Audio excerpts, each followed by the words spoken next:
I made the allegation, you can't fight me back or sue me back. I mean, it seems like that's what she's implying here. I don't see any malice in the counters in Baldoni's suit because there is a lot of evidence that maybe this isn't with maliciousness. So, and if they can't come up with anything, those cases should be kicked out. The footage dropped, devastating and undeniable. Blake Lively in a commentary clip laughing as she grabbed her co-star's genitals without consent. This wasn't some whispered rumor, it was a studio-backed release, a physical action captured on tape. This single jarring moment exploded across the internet, instantly shattering the carefully constructed illusion of vulnerability she had been presenting in court. Her claims of being objectified, of suffering trauma and humiliation, now seemed to crumble under the weight of her own actions, leaving an undeniable stench of hypocrisy. The silence that followed was deafening, the implications immediate. Too far, allegedly, according to Justin, and I see the writing on the wall even reading this as we go through. Like, I don't know if you want to... It's just the quote, the source saying, this is prior to everything really going.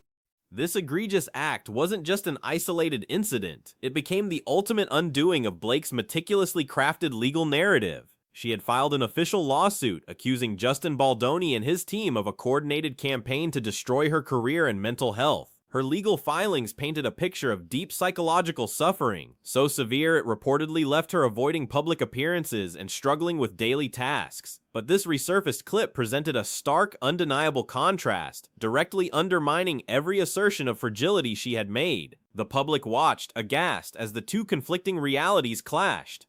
He has a good, what I believe is a good faith basis, and this was not done in bad faith. The chaos began long before this recent revelation, simmering beneath the surface of Hollywood's golden couple. Ryan Reynolds is now reportedly losing it as Blake's legal battle with Baldoni spirals further, becoming messier than anyone anticipated. Industry insiders are quietly distancing themselves. The pretense of their golden couple image has shattered. America is no longer buying into the narrative, shifting support away from Blake. Even Ryan's once thriving production company, Maximum Effort, now faces dwindling brand deals and streaming offers, not due to his own flops, but from the toxic PR fallout. I think it means that America Ferrara is no longer supporting Blake Lively. A prime example of Blake's alleged pattern emerged from her past. The internet unearthed a clip where she openly described stalking director Reed Morano for the rhythm section. She wasn't subtle about it. She practically narrated her takeover strategy as if it were a motivational TED Talk. Despite being told Morano was entirely unavailable for another project Blake had in mind, she relentlessly contacted Morano's agents, effectively harassing them into setting up a meeting. This brazen admission was a far cry from the image of a passive actress she now tries to project. It happens to everyone that supports Blake Lively publicly in any way on social media. The persistence continued to a jaw-dropping extreme. Morano's agents, clearly trying to politely deter Blake, scheduled a meeting for 10:30 p.m., 2 hours away from Blake's home. It was a clear, unspoken message: don't come. But Blake, in what sounds like an unhinged rom-com character, took it as an invitation. She showed up anyway, later admitting she pushed Morano into the meeting. This sequence of events directly contradicted her current claims of never bulldozing her way into creative control, offering a clear glimpse into her alleged modus operandi. That's where Ryan comes in. It's no coincidence that his production company, Maximum Effort, because that's what he gives when he puts his name mind behind it, promising blah, blah, blah. During that late night "please don't come" meeting, Morano casually mentioned a script called The Rhythm Section. Blake claims she had never heard of it before, but suddenly it became her new hyperfixation, a full-on obsession. She immediately went into detective mode, tracking down the script the very next day with only cryptic clues and the name Barbara Broccoli, without even knowing the title. This intense, almost alarming pursuit showcases a level of fixation that goes far beyond typical industry hustle. Really does add to the factor, yeah, that movie, she once again seemingly got caught trying to take over, and two, it was such a big bomb and she was so involved with her authorship that if this movie didn't do well, Kim, it would have been disastrous. So her next move was even more audacious. Without any invitation, Blake immediately slid into Barbara Broccoli's inbox, pitching herself as a 2-for-1 package duo, a deal nobody had asked for. She recounted this story like a villain origin monologue, openly bragging about tracking down the script and admitting she pushed both Reed and Barbara into saying yes. Blake even declared that Barbara fell for it, revealing a calculated pride in her alleged manipulation. This wasn't ambition, it was a brazen display of power plays. For the film, read more out. Yeah. Lively and Eon all clashed on what the final product would be, with the latter's version winning out. Note, this wasn't a scenario like Will Smith in Bad Boys for Life. Lively wasn't a producer on Rhythm Section with a voice. Despite her aggressive maneuvers, Blake was never officially a producer on the Rhythm Section. She held zero credit, yet reports from Deadline in early 2020 revealed major beef between Blake, Reed Morano, and the Ian production team behind the scenes. And guess who ultimately won that power struggle? Blake. Her vision made it into the final cut, effectively allowing her to run the show from the shadows, calling shots she technically wasn't supposed to.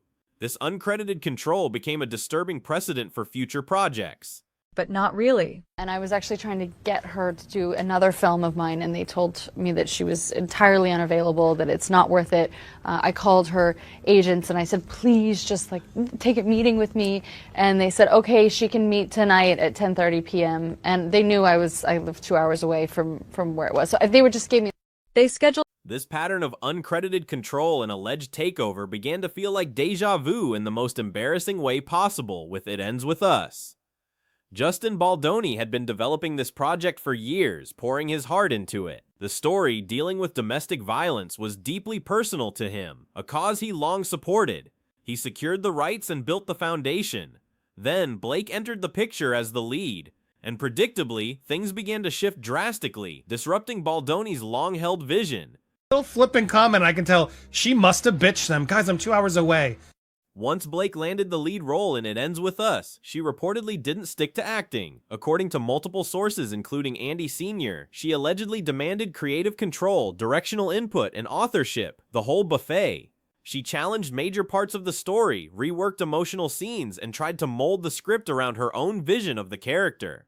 Even without producer credit, her alleged influence was so powerful that the original team's vision was reportedly drowned out, echoing her past behavior on the Rhythm Section. Begged her to do my movie, and she was meant to do another movie instead, and we instead spent the entire night talking about this script that she was obsessed with called The Rhythm Section. She wasn't hired as the director. I had never even heard of it. And just like before, when everything started going sideways with It Ends With Us, Ryan Reynolds magically appeared in the cleanup crew. His company, Maximum Effort, suddenly got involved once criticism about Blake's creative involvement started bubbling online. Not for artistic contribution, but to act as PR janitor, deploying damage control, dressed up as content strategy, curated posts, glossy promos, subtle image management. It was all designed to deflect rather than genuinely elevate the film's artistic merit. Ryan's company now shoulders the burden of this relentless PR crisis. Either one of us were. Barbara Broccoli, who ran James Bond up until Amazon just bought it. And so then I became obsessed with finding this script, and I tracked it down. And she didn't tell me the name of the script. She didn't tell me it was called Rhythm Section. She just described the story. She described the character. She said it was the producers of Bond. And I knew that meant Barbara Broccoli, who I had just heard the best things about my... The consequences of this spiraling controversy extend far beyond one film. America for Era is no longer supporting Blake Lively, and Ryan is now openly getting dragged into the chaos too. Hollywood, once pretending they were the golden couple, is quietly backing away, leaving them isolated. Ryan's company, Maximum Effort, which once had everyone lining up for deals like he was handing out free Teslas, has seen enthusiasm go flat. Their most valuable asset, credibility, is being lost, tarnishing both their reputations. Sometimes it goes over well, sometimes it doesn't, and I'm wondering if this is kind of one of those times it didn't go over well. Blake's initial attempt to silence the noise by claiming she didn't hijack It Ends With Us, and that accusations were twisted lies by Baldoni's camp, only made the situation blow up even bigger. She acted as if the entire internet just made everything up. However, the internet was prepared, armed with receipts ready and laminated. Her public statements were immediately met with resurfaced clips and reports that directly contradicted her narrative, fueling public suspicion rather than quelling it. The truth, it seemed, was already out there. Didn't go over well, but the whole movie just was it really does seem like it was just a big mess. But as Blake talks in this clip, it does show her wanting for authorship, her admiration for the director, like she wants to be in that position. Then, an unintentional curveball completely shattered Blake's fraying PR strategy. Independent journalist Chai Fle simply reposted a forgotten interview she had done with Blake years ago as part of her routine archival content. On the surface, it seemed harmless, but in the middle of Blake's legal battle and public meltdown, its timing was catastrophic. This old clip became a smoking gun, revealing a Blake Lively composed, confident, and completely unaffected, a stark contrast to the trauma she claimed in court documents. In the context of everything that we've heard through this vacuum of authorship, I thought that that was very interesting. Chai Fle's interview directly undermined Blake's claims of psychological harm and emotional collapse. The clip, recorded long before the lawsuit, showed Blake casually discussing topics in a tone that utterly contradicted the vulnerable victim image her legal team was presenting. If Blake's trauma was ongoing, as her filings implied, how could she have appeared so poised and unaffected in that interview? The disconnect was undeniable, raising serious red flags about the sincerity of her legal declarations.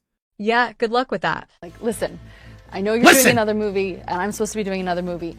Let's be honest, neither one of us want to be in those relationships. So let's do this movie instead. If Barbara's willing to hire us both, would you want to go in together and say, like, look at this, you got both of us? The response to Chai Fle's inconvenient truth was swift and unsettling. Blake's team allegedly attempted to silence or discredit her. Chai's Wikipedia page underwent rapid, systematic edits. Her career summary was revised to appear less legitimate, removing awards and recognitions.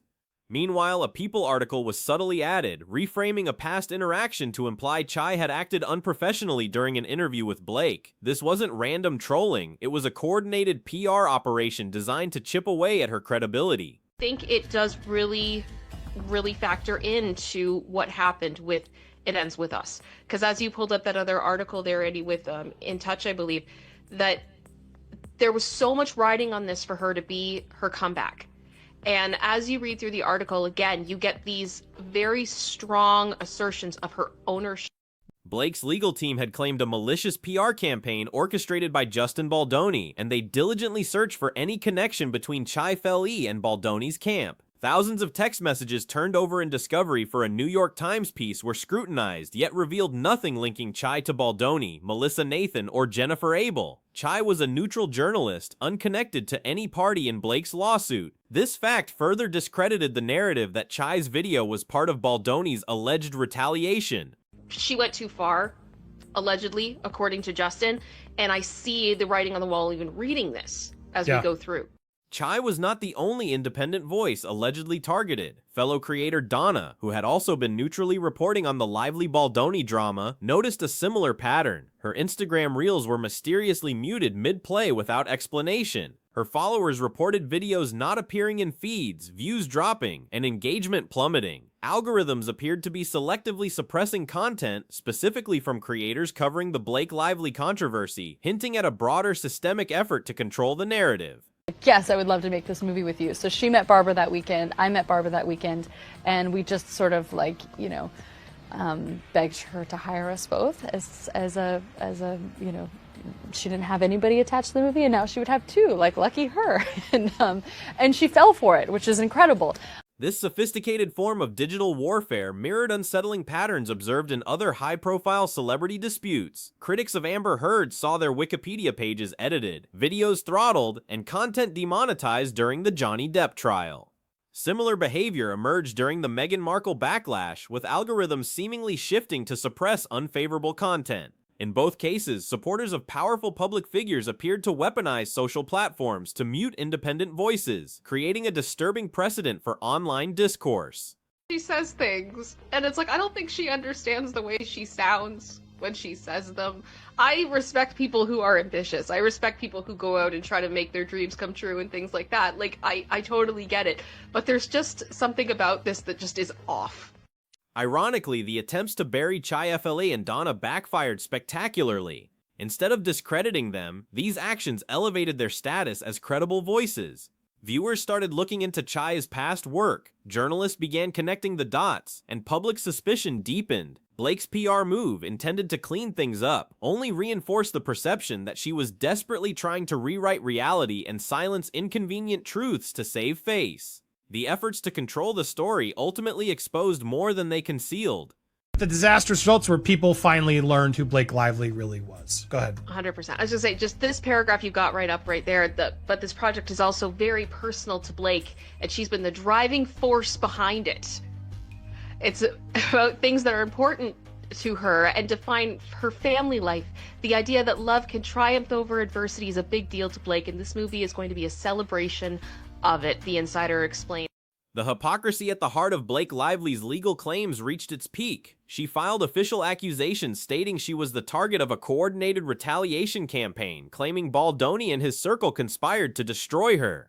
Yet behind the scenes, her team was allegedly engaged in the very action she accused others of, suppressing dissent, discrediting journalists, and manipulating algorithms to control narrative reach. This wasn't just PR, it was gaslighting on a digital scale, eroding public trust entirely. We know now that this is a project that Justin had taken on for like 5 years prior, trying to get the rights to this film and wanting to do it because of the DV element.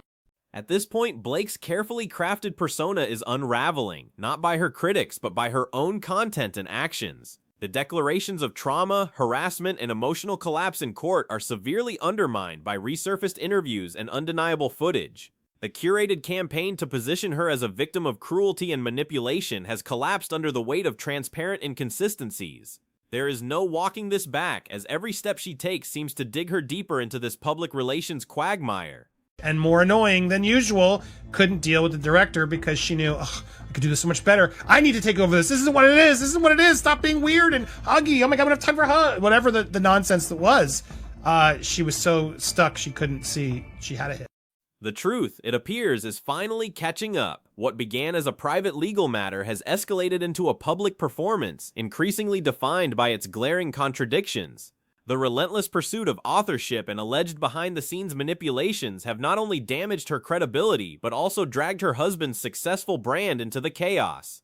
The saga of Blake Lively and Justin Baldoni serves as a potent reminder in the digital age history leaves indelible receipts, and reality, eventually, always finds a way to assert itself.